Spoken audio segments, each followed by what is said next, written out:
Aktivisti iz neformalnih udruženja Savski nasipi i Zeleni Beograd okupili su se u Novobeogradskom bloku 45, ponovo upozoravajući na bahate pojedince. Tokom blokade došlo i do incidenta kome je prisustvovao reporter N1 Mladen Savatović. Mladene, ispričaj nam šta si zapravo video.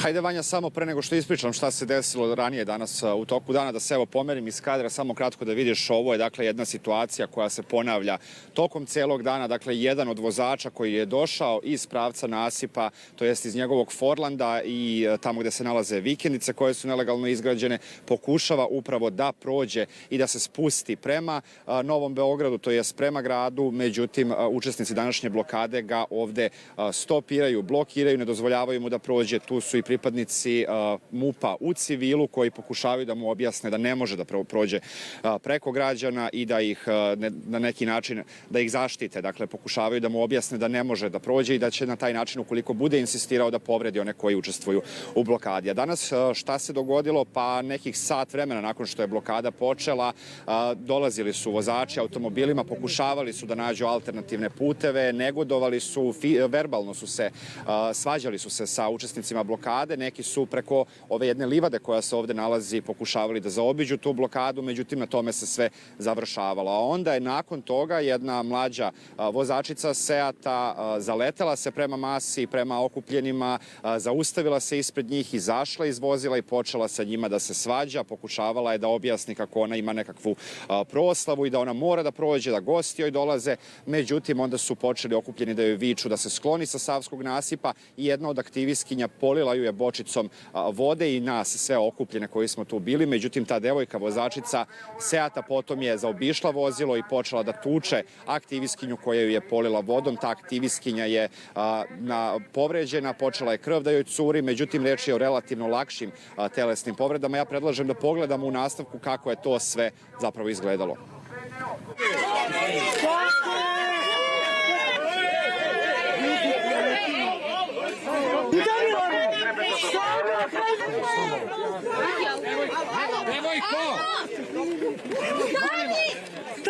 Stani bre!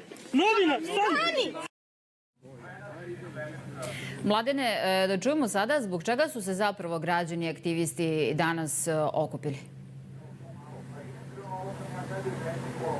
Okupili su se zbog, pa reći ćemo tako, višegodišnjeg problema. Oni apeluju konstantno na nadležne institucije, što gradske, što republičke, da je vožnja po Savskom nasipu, to je po bilo kom nasipu, to je hidrotehnički objekat prvog reda, da je vožnja zabranjena i da ovde po ovoj kruni nasipa smeju da prolaze vozila,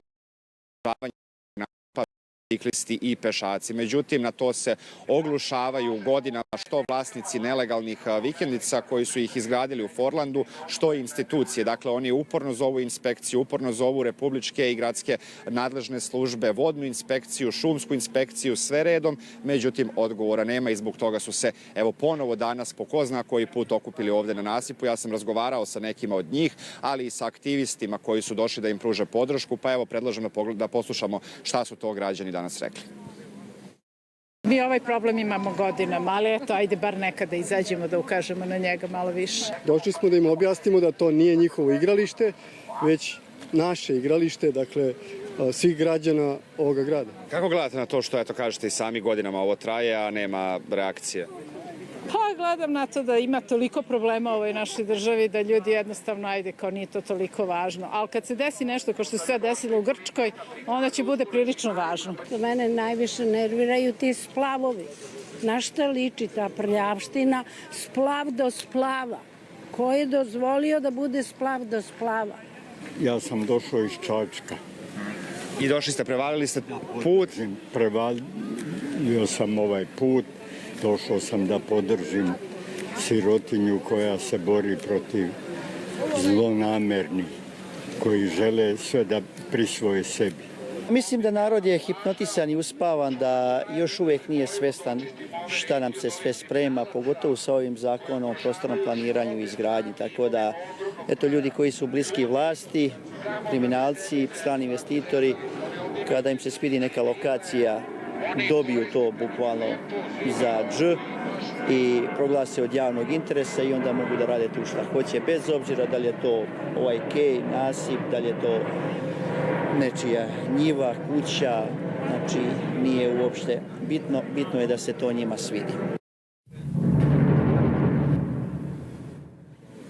Da sumiramo, problem je, dakle, osim saobraćaja na ovom nasipu, takođe su problemi nelegalne vikendice koje su godinama građene. Ovde mnoge poznate ličnosti imaju vikendice, pa tako i nekadašnji predsjednik Srbije Tomislav Nikolić i njegova porodica, kao i mnogi pripadnici estrade. Ima tu i iz policije ljudi i na sve to ukazuju ovi učesnici današnjeg protesta i aktivisti. Međutim, kažu, nema nikakvog odgovora. I reći ću još samo za kraj da devojka koja je vozila Seat i koja se tukla sa aktivistkinjom, da je od nje policija uzela prijavu, kao i od te aktivistkinje koja je napadnuta i ovde bi protest trebalo da potraje još nekih 45 minuta, nakon čega će se učesnici blokade razići.